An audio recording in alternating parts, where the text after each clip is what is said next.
Most people use AI in a way where they're just trying to use it as a shortcut to a bar that has been set before. What I think is really interesting for solopreneurs, especially because you can do so many things as a one-man show or one-girl show. If you know how to use these tools, then you can really achieve a lot and unlock a lot of value for your target audience, and you can make a lot of money, you know?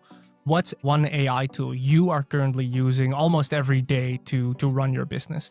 I use many tools every day, almost like every. I can give you a quick breakdown of how I use, let's say, my top 4 or 5.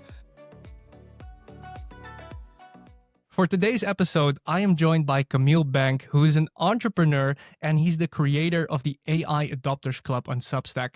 I also like to call him an AI expert, even though, Kamil, you don't want to be called an AI expert, but you are my AI expert, all right? Great having you here on the show today, man. Yadi, how you doing? Thanks for having me. And yes, I mean, unless you insist, you can call me that. I don't like to call myself an expert of anything because that automatically kind of puts a block into your head that you kind of done your work and you don't have to learn anymore. And I think that's a big trap. So I'll just call you my AI expert. You don't have to call That's fine. yourself an AI expert. Kamil, what actually inspired you to start the AI Adopters Club on Substack, your Substack publication? So I was always a consultant, and I started a couple of companies, and I was in the middle of a consulting gig at the end of 22 when ChatGPT kind of surfaced to the greater public. And I immediately started tinkering with it within that contract that I was working on, like this project that I was working on. And immediately I started seeing those productivity gains, and I was basically running circles around my team that was based in Germany. I'm based in Florida, America. And ever since that, I was like, whoa, I got to focus on this. This is way too much fun to just be like a side thing.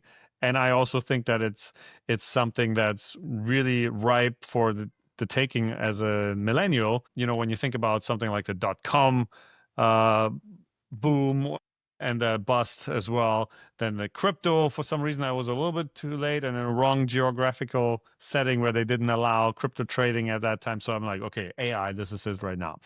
Now, when it comes to your question, why I started the AI Adopters Club, the newsletter is I wanted to give people in a professional environment and business owners kind of like, I wanted to move them away from the fear aspect of AI is coming for our job and, you know, it will make my business obsolete or whatever. Through education, I wanted to take them from the fear into the hope and opportunity mindset. And that's why I focus really on, I like to call it boring AI, but things that just really move the needle in a business environment and may even help your career instead of stifle it. Mm.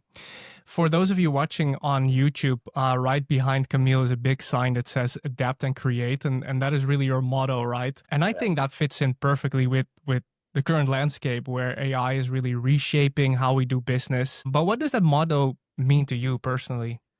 Yeah, so it's actually fun that it fits so well into this current topic, but it's actually my life motto. And I came up with it about 15 years ago when I was working on a big project in Hawaii where I was living at that time. And it wasn't just one project, but it was multiple projects, meaning one was a renewable energy company. My background is industrial engineering and business, if you wonder why I start talking about so many things. So I started a renewable energy company.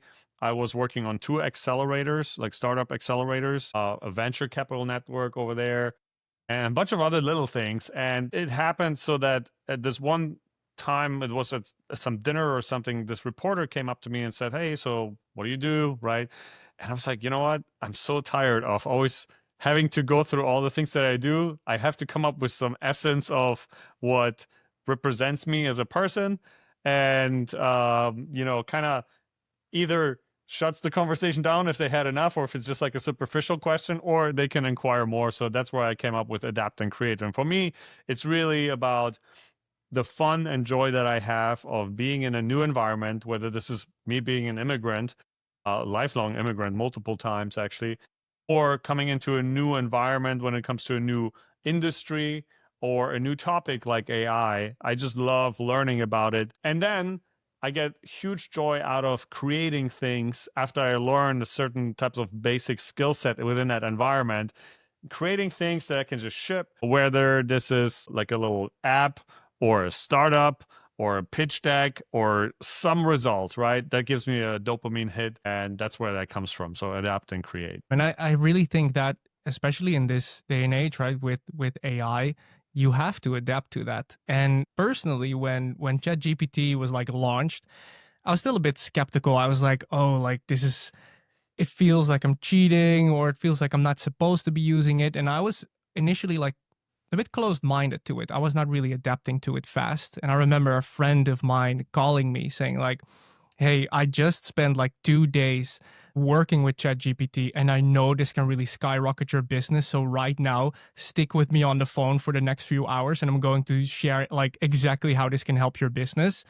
And I'm so thankful that my friend did that, because it really opened my eyes and it made me more open minded to adapting AI as a technology and seeing the potential in it to create. So that's why I love your adapt and create. It's like super applicable to AI. Yeah, I'm writing a book about it too, so stay out for that.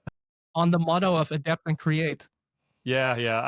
I'm working on a book where just a quick side note. It's not a pitch because it's very early on still, but it's basically I'm interviewing around 50 entrepreneurs that are immigrants to America and ask them how they adapted to the environment, the new country, and all that, right? New language, and then created exponential value within that new environment in order to live the American dream. And then, so that's the first half of the book. And then I'm going to use some of those skills and the patterns, and I'm going to see if I can translate it for all of us who are not necessarily immigrants, but what patterns of skills and mindset do these people have that we could now apply to this new, I don't know, like era of AI where we're all kind of immigrants in a way, if you know what I mean. New language, new habits, new workflows, new reality, really.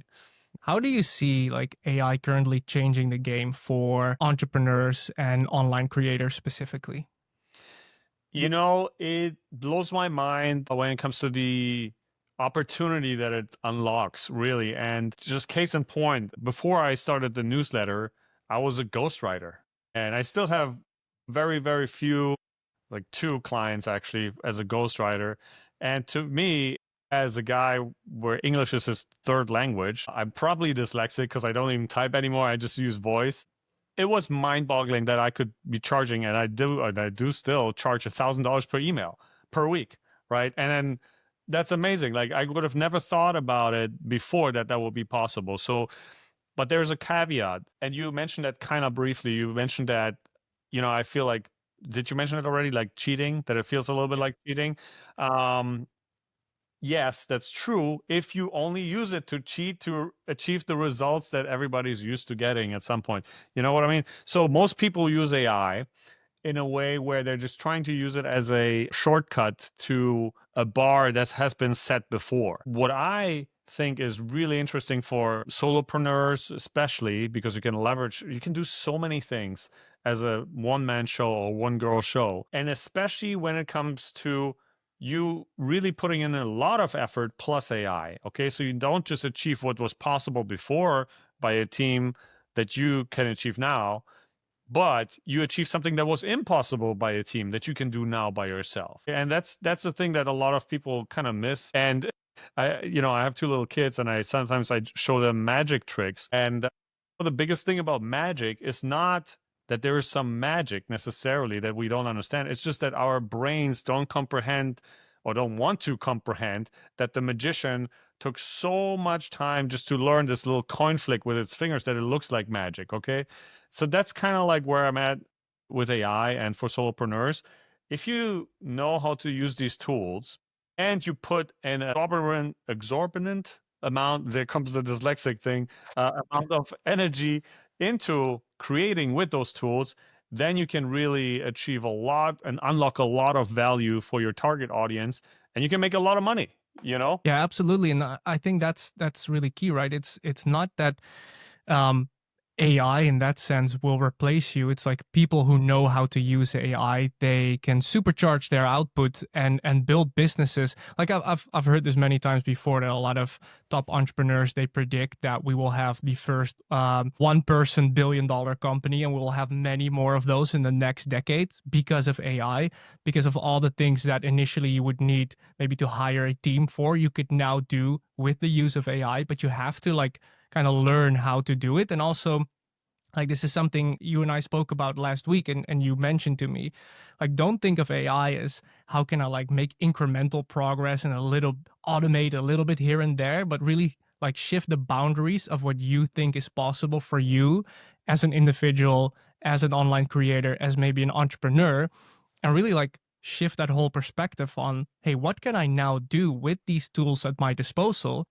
And I found that really fascinating. So, like, what is one example in your own business that you have used, or in your own life, that you didn't use AI to make incremental progress somewhere, but to really like do something you didn't think was possible? So, for example, and I haven't executed on this perfectly, but because I'll explain why.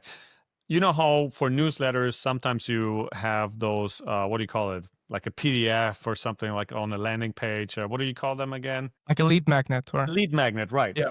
So that's usually a PDF, like I said, or I don't know, some people have like prompts or like a very, very short course on something like a micro course. I was thinking, what could I do that would be more interesting than that? And I built an app. Now the problem is I never marketed it that way. It's an extension actually. It's this right-click prompt, if you know what I mean. It's like an extension that's a prompt library manager for your Chrome extension. It's free, and I never used it as a lead magnet. But the original idea why I built it, and I'm not a coder, but again, then I am a coder, uh, was to build it because I needed it, but I also thought, hey, I could just use that as a lead magnet instead, right?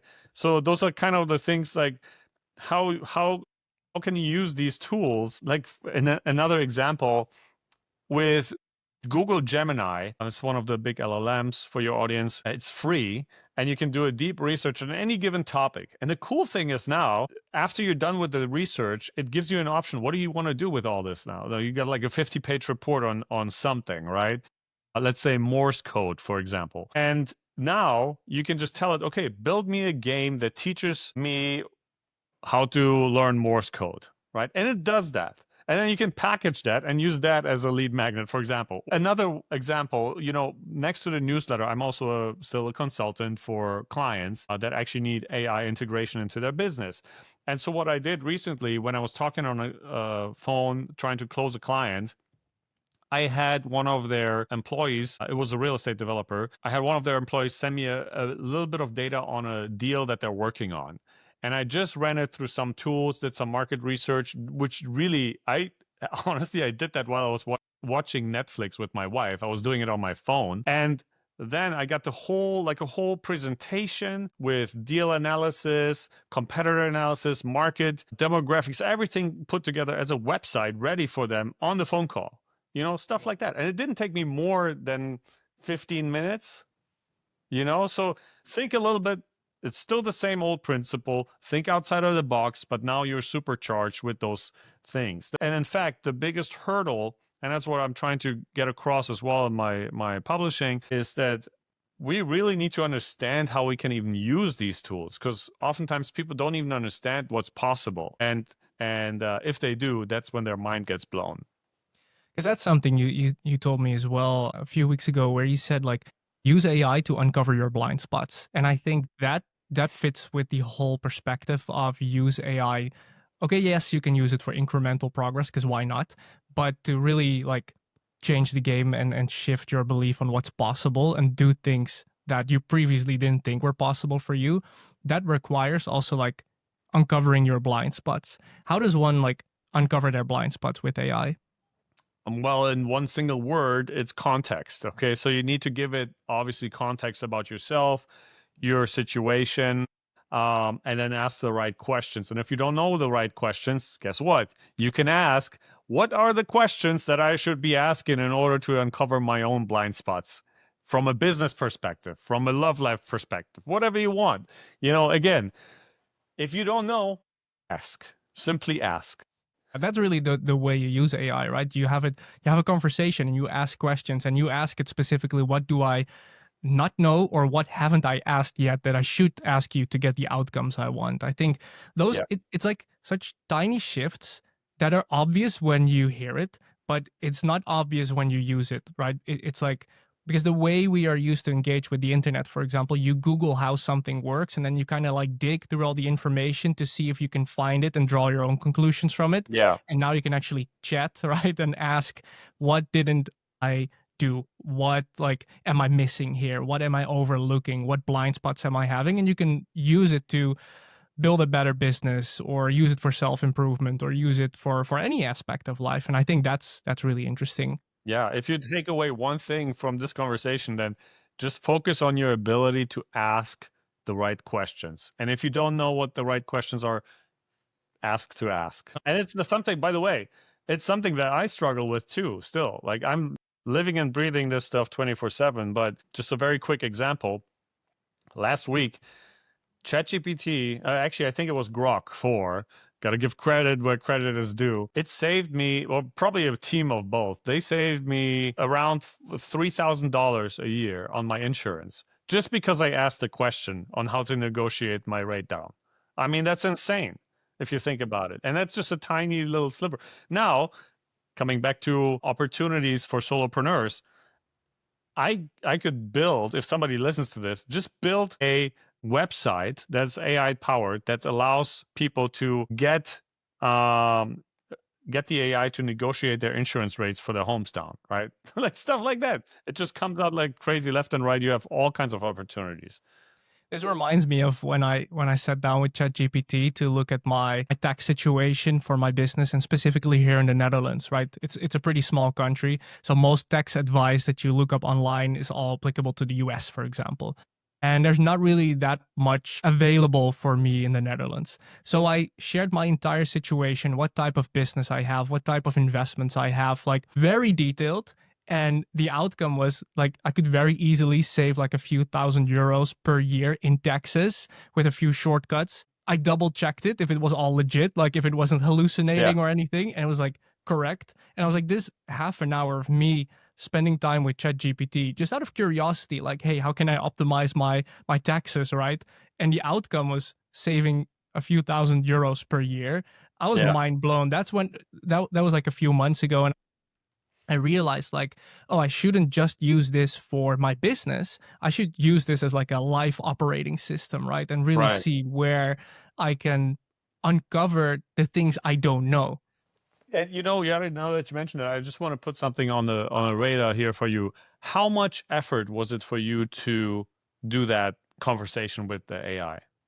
It was fun. I was actually sitting with I think with like a beer here in the sun in my So, garden. so not a lot of effort, right? No, How much value did it unlock for you compared to the effort? a lot, like 4 to 5 thousand euros a year. Exactly, I would agree. And this is another thing that I come across a lot, where we need to, as a society, kind of get away from the thinking of effort equals value. It's not. And that's also where a lot of people get hung up. But look, I don't want AI to write for me because it doesn't feel like I'm doing it and it's kind of cheating or something like that. Well, guess what? People actually don't care about your voice. I'm just going to say it. Unless you're some published author, people don't care about my voice. I don't mind admitting that, and I never look at it that way. People care about the value that they get from reading what you do. And they just read for two reasons, really: either for education, that's applicable in my experience, or entertainment. Now, even though I tried to be a stand-up comedian, it didn't work out. you know, I like to publish on educational stuff. So just get away from, and also from a business perspective, that's also very important for any, if you're not a writer and you make your money differently with AI, if you choose to do it with AI, get away from the thought of pricing for your time. First, you should never do that again. And then B, don't put your brain into the customer's head, meaning if you know a workflow or a way to solve a customer specific problem and unlock value for them, it doesn't matter if it takes you 5 minutes or 10 minutes, and you can charge $5,000 or $10,000 for them, or 20 or $100,000. Okay, because what effort does not equal value. Value equals value, and that's really a very important thing when it comes to maybe even pricing your services when you're starting out, and or when you're kind of considering using more and more AI in your work. So if someone right now, they have their one person business, or they're creating online, what are some like practical ways they can start using AI to make their business more effective or more profitable? I mean, again, I want to go from first principles. It's kind of hard to recommend tools if I don't know that person. I would just go by the things like we talked about before. Learn how to interact with AI in the first place. Ask better questions. I mentioned to you before that I personally really like voice dictation because it helps me structure my thinking before I speak, and that leads to clearer thinking and then clearer communication. And the better you can communicate with those tools, the better they can serve you.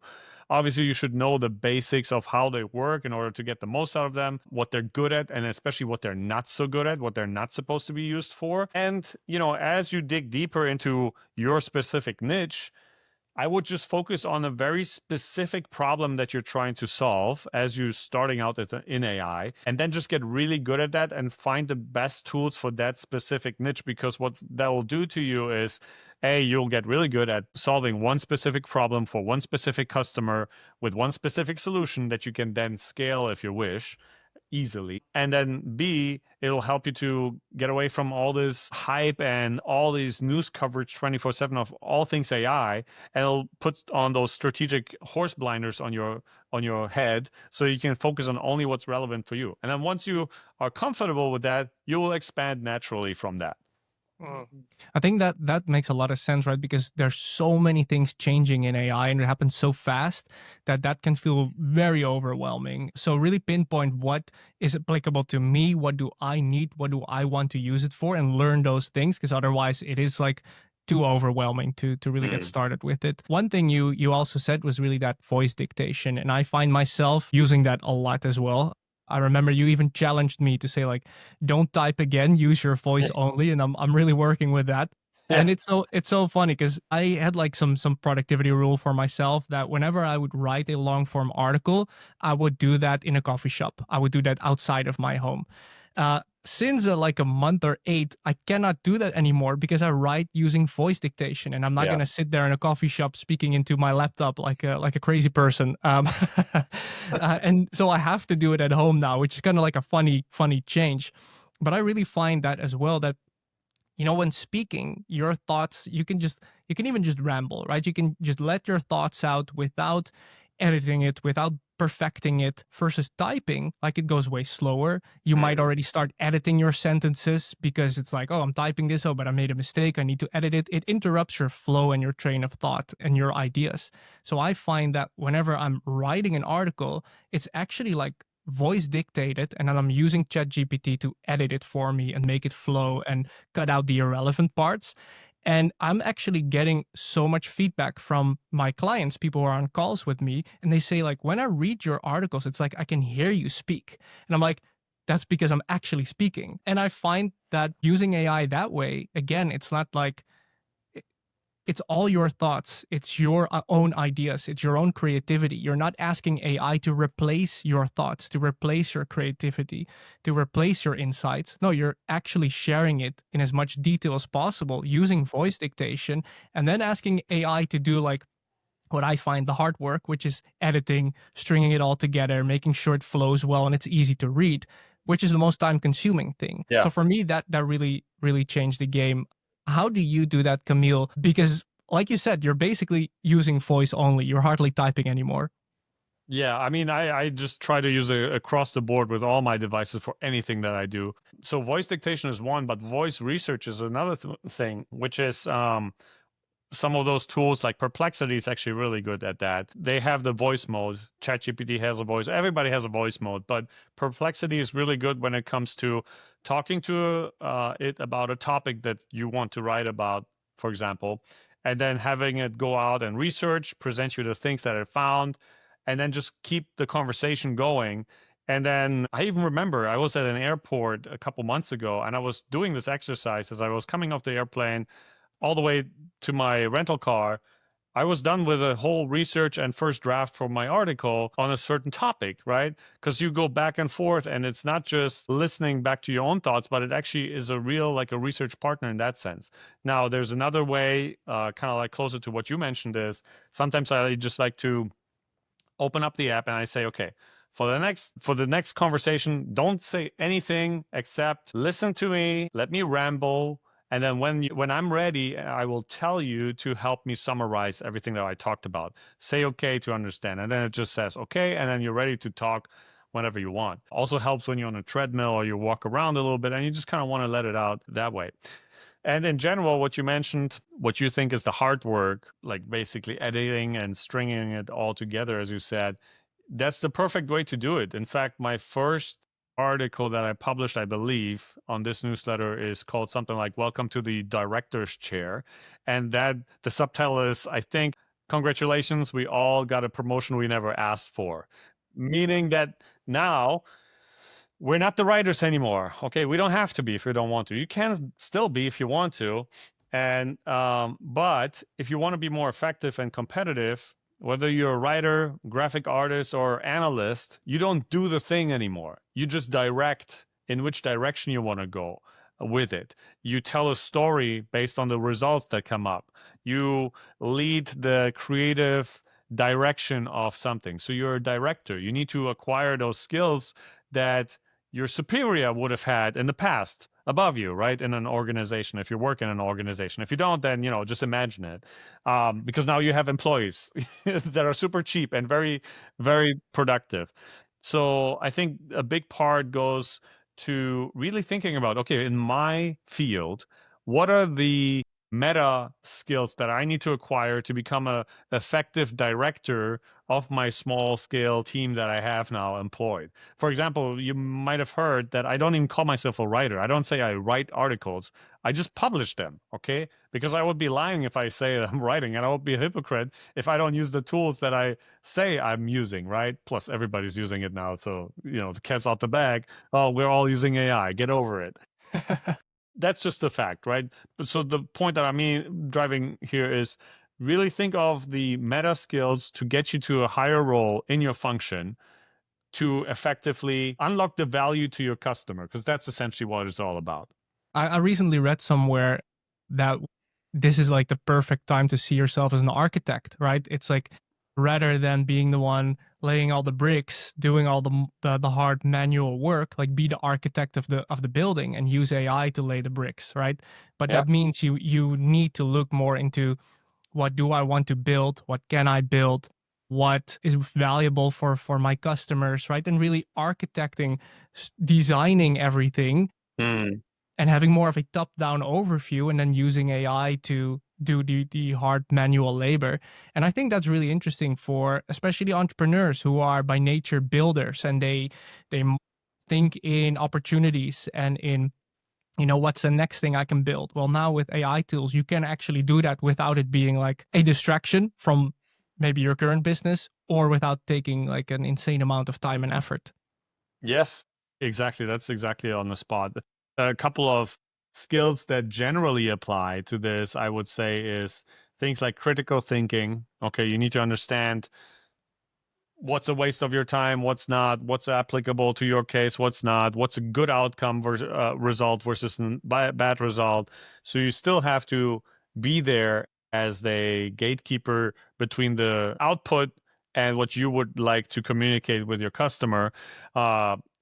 Adaptability, just in general, super important. So try to be more resilient if you haven't before.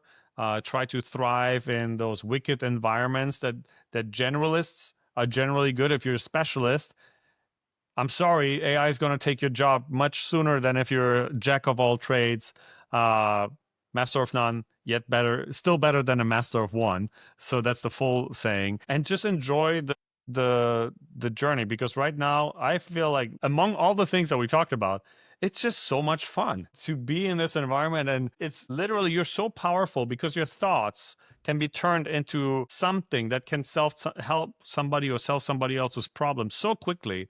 And that's just powerful. Be a lifelong learner, have a growth mindset, all that type of jazz. So, and very importantly, also, one skill is kind of like this integration skill, which I notice helps me a lot, meaning I can keep ideas from multiple domains in my head at the same time. And the real powerful thing is when you can make a connection quickly. So think of the best example of this is Steve Jobs, right? He studied calligraphy and then he integrate those design principles into the computer world, right? And that's what brought us the Mac essentially.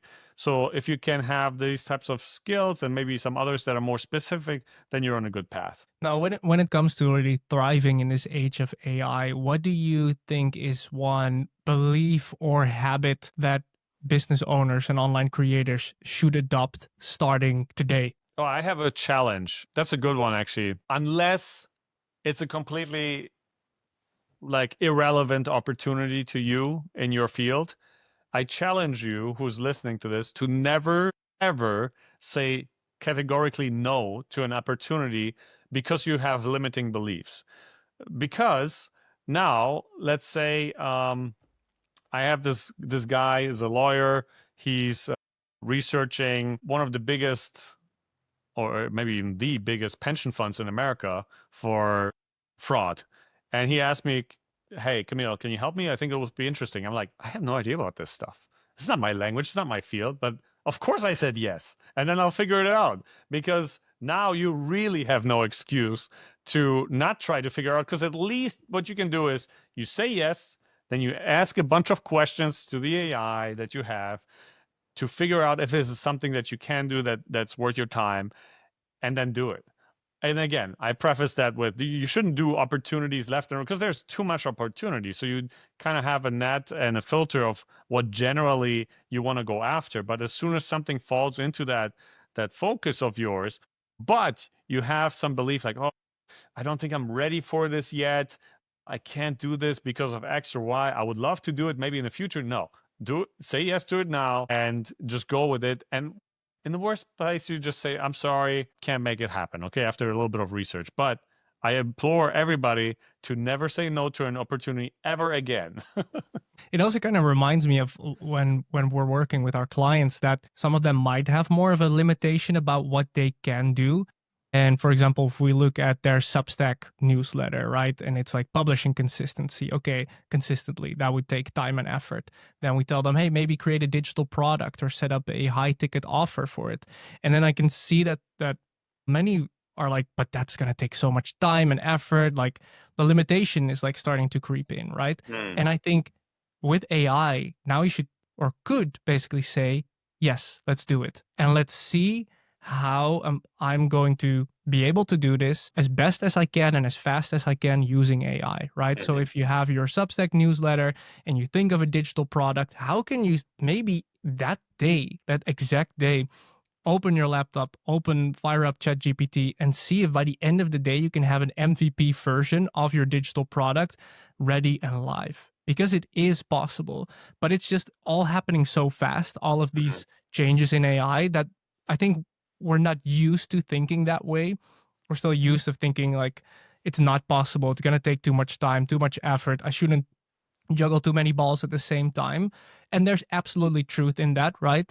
Like you said, there's too many opportunities in that sense. Yeah. But I think it's such a good challenge to reframe this belief of no, I cannot do this. No, it's not possible. Because there's always going to be more excuses why not to do something than there are to reasons to do something. But now with AI, I think this is such a good like change in mindset. Let me say yes to this, figure it out.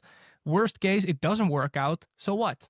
It is not the end of the world. Now you know, but likely you have gained some more skills and insights along the way. Exactly.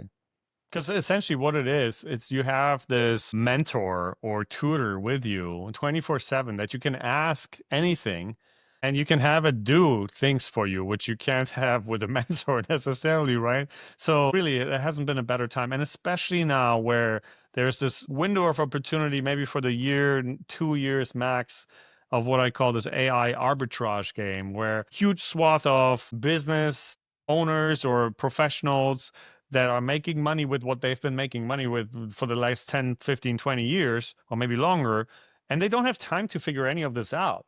So you can come in any shape or form and just use this boost that you can get from these tools if you use them correctly, and then just go in there, offer value, and take the difference, right? So it's a great opportunity right now.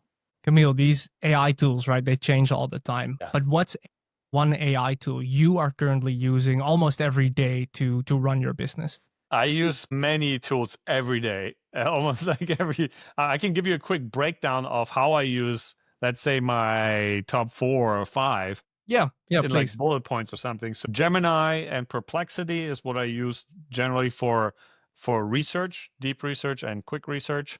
Claude is what I use for writing, especially drafts and refining and getting little insights out of, well, I wouldn't say insights, but yeah, writing, I would just say Claude is the best for that. Notebook LM is what I use for client work when it comes to aggregating data about a certain project and then getting conclusions from that. And then I take those conclusions and transform them with the others. ChatGPT in general, I use for mostly for images, to be honest with you, image generation and a little bit of idea generation. And then Grok 4 I use as a wild card sometimes in all these fields just to get a second opinion. Oh, and then one specific tool that I just really like, and I've been using it for a long time, is Napkin AI, which is a good tool for infographics. So that's that. And I think I mentioned to you last time for voice dictation, I use Aqua Voice. But it's hard for me to just say one thing because usually I don't think in tools. I just think in what is the end result and then how do I get there in the most efficient way. But I don't think it's really good to focus too much on one tool once you're beyond the beginner steps because these tools are changing always. Even their own performance is changing. Some of them are not working during the day, right? They have outages, and then you see like panic on X, like, oh my God, ChatGPT is out. I can't do my work, right? So it's actually kind of scary if you think about it. But I try to be as independent as possible, if that's even possible. But, to the degree that if electricity goes out everywhere, like, okay, well, I still know how to plant my banana trees and go spearfishing or something. Yeah, but I find myself as well with those AI tools changing so fast that I find myself sticking to the tools I know, like ChatGPT, for example. I do most of my work with ChatGPT because I know how it works. And I find myself, if I dive into this rabbit hole of the latest AI tools, like that can become a quick distraction for me personally. So I like to keep things simple. But Camille, as someone who like lives and breathes this space, what are you most excited about for the next year or next 2 years when it comes to entrepreneurs and creators being able to use AI? Yeah, like I said, I mean, there's just really, I think people are still just catching up on what's possible. I'm generally just excited about how accessible entrepreneurship is to people now. And I think it's important because in the long, or at least in the medium run, I don't know, nobody knows what's going to happen in the long run, but in the medium run, a lot of people will have to become solopreneurs, entrepreneurs. So the sooner you make the switch, if you have just been laid off, for example, or you have a trouble getting an application in, just the sooner you realize that's not going to happen anymore in the future. Something else is going to happen. I don't know exactly what, but the more self-reliant you are, the more you understand how to get closer to the value creation part of your customer, and then you can insert your solution into that, the more valuable you will be. So, one last question for you, Camille, and I ask this question to everyone on the podcast. If you could go back in time, back to your younger entrepreneurial self who just started out as an entrepreneur, what are 3 lessons or insights you would share with him? I have a controversial one. Do you want me to start with that? Absolutely. Go ahead. Don't think about helping others until you have found a way to really help yourself first. That's something I had a lot coming to the States. And then, my first company didn't work out. And then I was kind of like on this nonprofit way of thinking and helping others. And sharing my revenue with a nonprofit and all that type of jazz. Forget about it. Okay, don't do that. Become self-sustaining. Put yourself first, your own face mask on, right, and then the air mask on the plane, and then your children's. That's the only way, really. And it hinders you also. It's kind of like a escape. I see it with a lot of younger guys and girls now too. I think it's something that's very popular in general, that people just want to be selfless. But I think honestly, if we really look into this, it's a little bit of an excuse because maybe you don't believe in yourself enough that you can create enough value without offering some immediate benefit to the greater society. No, I would strongly, strongly suggest to my own self, don't think about helping others before you figure out a way to help yourself first. Okay, that's the number one thing. Now, there's a time once you learn about this helping yourself that you can be philanthropic and helping out along the way. No question, and it's good to do that, but don't start with it. Other than that, for my younger self, I would probably said to ask for less permission. I was working on some interesting projects in the beginning, right out of university, but within that group, I almost felt like I always had to wait to implement what I had as an idea. And I would recommend to myself to be a little bit more, you know, do it first. What was it called? Ask for forgiveness later or something like that. You know, the Yeah. Uber guys. Yeah. It's Yeah, like you it's get the better to point. ask for forgiveness than for Yeah, yeah, permission, yeah, yeah. something like that. Yeah, yeah, right, right, right. And then the final point, uh, pay very close attention how you think and speak to yourself, how you think about yourself and how you speak to yourself. I always had this idea in my head that, oh, I kind of want people to underestimate me, and I want to uh you know fit in and make myself small to fit in with the group maybe. Well, A, maybe you should find a better group, and B, the way you think and speak to yourself really has a big effect on you and your trajectory. So I would really have myself reconsider that and try to up the game on that part. How do you think about yourself and speak to yourself nowadays? I mean, look, I'm in my 40s now and I have kids. I have everything. I had a really, until now, I had a very blessed life. I mean, not starting with childhood necessarily, but it wasn't horrible, but it wasn't anything special. But in my adulthood, I really had a lot of amazing experiences.